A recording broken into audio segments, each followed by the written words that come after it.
All right, men, welcome to the ManTalks show. I'm Connor Beaton, and today we are going to be talking about the 7 skills that every man will benefit from developing and mastering. Now, before we do that, just a quick reminder, hit the subscribe button below or the bell icon to get notified of future videos that I'll drop on how you can be a more self-led, effective man in the world, a better husband, father, business leader in the world, because that's what this channel is all about. Okay, so let's talk about the 7 skills. I thought about this quite a bit and put this list together based on the time that we are living in historically, but the time that we're living in socially, culturally, geopolitically, and based on the work that I've done with thousands of men over the years. And so the first thing that I wanted to start with is developing your capacity to defend yourself both physically and cognitively. Now, most of the time when men talk about how we need to, develop the ability to defend ourselves, what they're generally just talking about is your ability to defend yourself physically. Now, that is incredibly important, and you can learn a tremendous amount about who you are. You can learn a tremendous amount about the world by doing things like martial arts, Brazilian jiu-jitsu, combat training, weapons training, boxing, kung fu, etc. However, what we often miss out on is the really key importance of developing cognitive defense mechanisms, psychological defense mechanisms. So we've entered into a new era, a new period of time that has been developing for the last decade to 2 decades.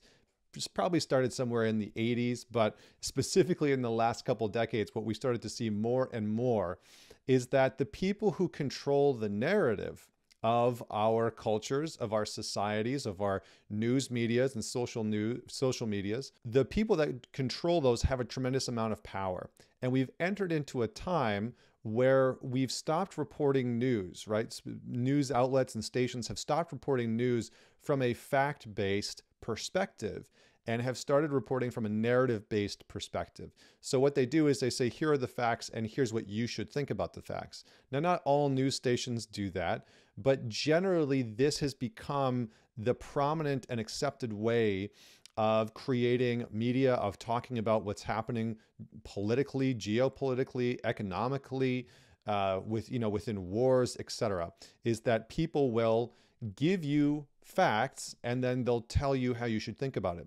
So for you as a man to stay sovereign, to have a sense of freedom, to have a sense of being able to provide and protect yourself, your relationship, your family, your business, you need to know what and when you are being conscripted into someone else's digital or informational warfare, because the reality is that we have entered into the age of information war, the age of misinformation, disinformation, fake news, hyper criticized online content, right? The fact that whenever you post anything online, it means that you're going to elicit, whether you like it or not, the criticization and the criticalness and the harshness of anybody that comes across there. Everybody feels like they're entitled to criticize everything that they come across online. And you are, just like all of us, living through a time of hyper polarization, of real division and disconnection, both within the West and within the East. And so the reality is that you as a man need to learn not only how to protect yourself physically, that is an incredibly important attribute, right? I do that. I train myself in boxing. I've done some Brazilian jiu-jitsu. I've done some combat training, some arms training. All of those things are incredibly important. I would encourage you to do those things.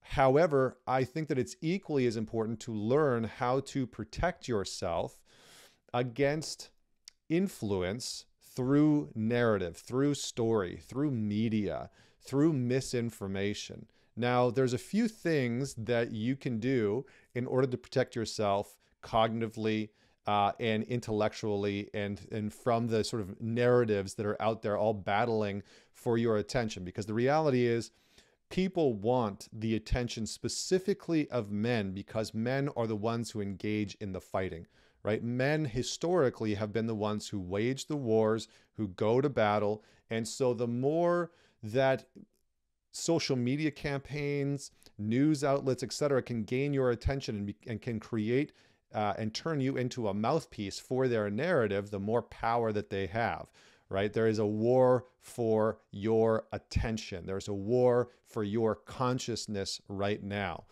So what do? Well, the first thing that I would recommend is reading a book by a woman named Carol Dweck called Mindset. This is all going to give you a basic understanding of fixed versus growth mindset, how to move into a more growth-oriented mindset and out of a fixed orientation that is likely keeping you stuck, sabotaging you, holding you back, etc. The next thing that I would recommend is a book called Influence, which is by Robert Cialdini. And that is all about the psychology of persuasion. Now, that's a really good book because it's going to give you some insight into how our minds operate, how we can be easily persuaded, how you can begin to understand influence, which is incredibly important. And the last thing that I would say is start to follow some bipartisan journalists and media outlets to the best of your capacity, right? So move away from the polarized nonsense, maybe of mainstream media, and go to a place called Substack. And Substack is great because there are a ton of journalists there who do an incredible amount of work, and you can begin to piece together a set of individuals who are studying a topic like a specific war or like a specific virus, and you can gather a tremendous amount of information based on these individuals. And I think having a diverse subset of people that you are following is going to be incredibly important, because otherwise it becomes very easy on social media, Facebook, Instagram, etc., for us to find ourselves in a bubble, in an echo chamber, where people are regurgitating the same facts, where people are regurgitating the same opinions about what's happening, and there's no diversity of ideas. There's no diversity of challenging a specific narrative. And you want to challenge a narrative because as people move towards more polarized ends, they lose the capacity for critical thinking, for real discourse. And for you as a man, that is an incredible skill to have, to be able to think critically about the issues that we are facing. And that will benefit you and your family and your relationship and your business. So that's number one. Number two is survival skills. I cannot stress this enough. I think that having basic training on how to start a fire, how to create shelter, how to clean your water supply when you are out camping. I think all of these skills, hunting, using bows, being able to hunt with a firearm, all of those skills are very handy. And as the world moves into this space of insecurity and supply chain issues and everything that's going on globally, it's not a bad idea to have these types of survival skills at the ready, because it does a few things. One, it builds confidence for you, and you know that you'll be able to protect and provide for your family should things go awry. But they also just instill a sense of reconnecting you as a man with nature, right? If you take the sort of dystopian viewpoint out of the conversation that seems to be very prominent in our modern culture and society, it's bringing you back to an ancient form, right? It's what Terence McKenna called an archaic revival. And the idea within the archaic revival is that we go back into the past and reclaim some of the ideas, some of the behavior, some of the rituals that we used to have, because there's merit in those things. And for us as men, being able to go back to the simple foundational pieces of knowing how to survive in the wilderness, knowing how to create fire, knowing how to create shelter, knowing where to find water and how to find water, knowing how to hunt, and to be able to track a little bit. Some of those things are incredibly empowering. And also they put us almost, for some men, it puts them into a spiritual contact with nature, with a different part of reality and existence that maybe they've been disconnected from after living in cities for a very long time. So that's the second piece that I think is incredibly important. The third skill is money and finance. Money and finance. How do you provide for yourself? How do you save? How do you earn more money? What do you do with that money? I think one of the most surprising things for me when I started to earn money was that I had no clue what to do with it. I had been broke and poor and in debt for my entire life. And I started to realize that no one had taught me, not my education system, right? The school system didn't teach me jack about money. My family didn't really teach me about money.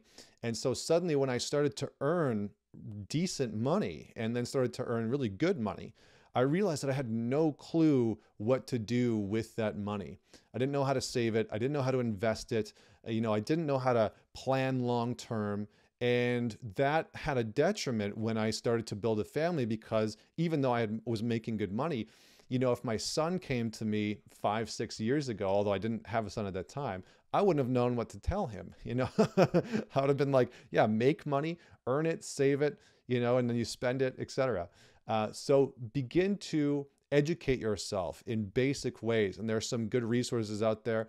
I think, Tony Robbins has put out, oddly enough, he's put out a good book, I think, that explains basic principles like an ETF fund, index funds, how to actually save your money, how to look out for how the financial institutions take a tremendous amount and which ones you can actually move towards. So there's educating yourself within the fiat currency sphere, right? Being able to educate yourself around the banking systems and some of those basic principles about how to get out of debt, how to stay debt free, how to save money. And then there's educating yourself on the side of cryptocurrencies and whether or not that's a pathway that you want to go down. Again, I'm not going to make a comment about whether or not you should or shouldn't do that, but for you to begin to educate yourself on, is that something that you want to invest in, something that you want to put your money into as a means of generating and developing your assets, and how you plan for yourself, for your family. I think one of the biggest challenges that most men have when they think about starting a family is the big questions, right? How do I provide for a family? How do I financially plan for a future, especially when we're living in times like these that are incredibly uncertain? We don't know what's going to happen with global economies. We don't know what's going to happen with currencies.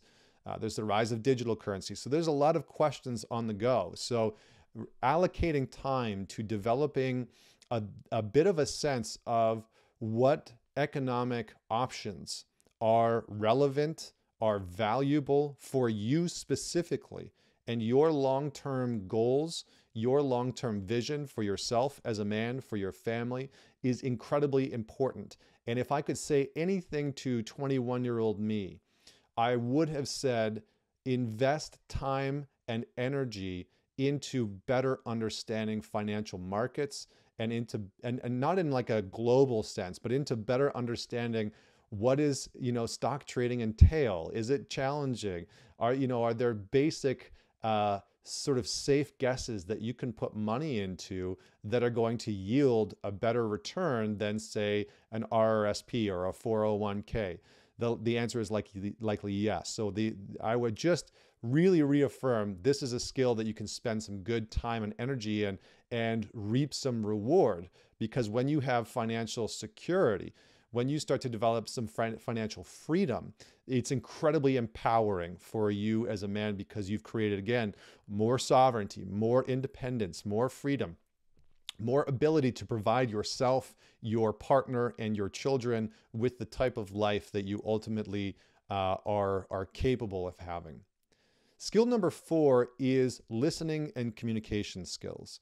So I think that this is an incredibly important skill that oftentimes gets overlooked, for us as men. Obviously in certain dynamics, like within relational dynamics, it's very common for people to say like men need to listen more. And while I think that's important, the art and the skill of having people feel and understand that they feel like they are listened to by you is a very underrated skill. Now, I'm just going to break this down a little bit because that might be something different than what you've heard before. So usually we think about listening to people and we just sit there and, we just listen to them and you're like, okay, yeah, I get what you're saying. And maybe we give some feedback, about how they can solve their problem with their boss or in their relationship. Maybe we give some advice, but having somebody really feel listened to is for them to know unequivocally that you understand what they're experiencing. And that's a different thing because that's not about solving their problem. It's not about providing the perfect solution. It's not about just simply sitting there and listening. It's really about asking questions, getting curious, and being able to engage that person from the place of, I'm going to really seek to understand what your experience is. If you're having a problem with your boss, I want to get to the depths of why is it a problem? Not only why is it a problem, but how do you feel about that problem? What's the internal block that you might be experiencing? What's the story that you're telling yourself about this issue? And to get a fuller picture so that to the best of my ability and my capacity, I can understand the situation that you are in through your lens, through your experience. Because where most of us go wrong when we're listening to another human being, especially in relationships, this is like downfall 101 of how most of us get it wrong when we're trying to listen to our partner in our relationship, right? Our wife is upset about something that happened with her mother, or one of your kids. And most of the time we are listening through our own context. We're listening through our own filter. And so she'll say something about, well, my mom said this about you or our kids, and I was really pissed off. And you're listening through your own lens of like, well, that wouldn't offend me, so why are you upset? And immediately we've missed the mark. We've missed out on the capacity to not only be empathetic, but to have a real kind of logical, pragmatic, and practical understanding of that other human being and what their experience is and what their perspective is. And so if you, from a rational cognitive standpoint as a man, want to really have exceptional communication skills, then you have to be willing to try that framework out. You have to be willing to put yourself in the other person's shoes and perspective and say, okay, I'm going to put aside my views on this for a moment, what I think about it, how I feel about it, and the advice I want to give about it. And I'm just going to get curious about what is this person's experience. And sometimes that means saying, well, it sounds like you're saying this. Is that true? It sounds like you feel this way about your mom saying that. Is that true? And what you really want to do is start to build a body of evidence for whether or not the manner in which you are seeing things, the way in which you're hearing the other person communicate is accurate based on how that person is communicating. That one simple act of listening with the intention of truly understanding that person's experience, not from your experience, but from theirs, is one of the most powerful tools in being able to understand how to lead in your relationship, how to lead in your family system, right? Whether that's your kids, that's your wife, that's how to lead within the work environment, in the workplace. That one tool and resource is going to go a long way. I'm going to go through the last three here relatively quickly and give just a little bit of context, but these are equally as important. So the number 5 is regulation. So Viktor Frankl has a great quote where he says, between stimulus and response, there is a pause. And that pause is where we take time to regulate our nervous system, regulate our body, our mind, our thoughts, our emotions, so that we can respond properly. And an unregulated man is not a free man. An unregulated man, a man who is at the whims of his nervous system, a man who is at the whims of his reactivity when his anger comes up, when his frustrations come up, and those are the things that are leading the charge. He is not a free man. He is a man that is a puppet to his emotions, a man who is a puppet to his automatic thoughts, his automatic reactions to a situation. So regulation equals freedom. When you can begin to regulate your nervous system, and you have practices like cold showers and ice baths and breath work and meditation and mindfulness practices, all of these experiences are going to help develop a more robust version of you being able to regulate yourself under stressful situations. Because at the end of the day, your capacity as a man to metabolize stress is incredibly important. Men who can metabolize stress make for better leaders. Men who can metabolize stress make for more sovereign and free men. And that is what we need in the world. That's what I believe. Number 6 is the skill of cultivation, or the skill of stewardship. Now, this is something that I think we've lost a little bit of in the world today.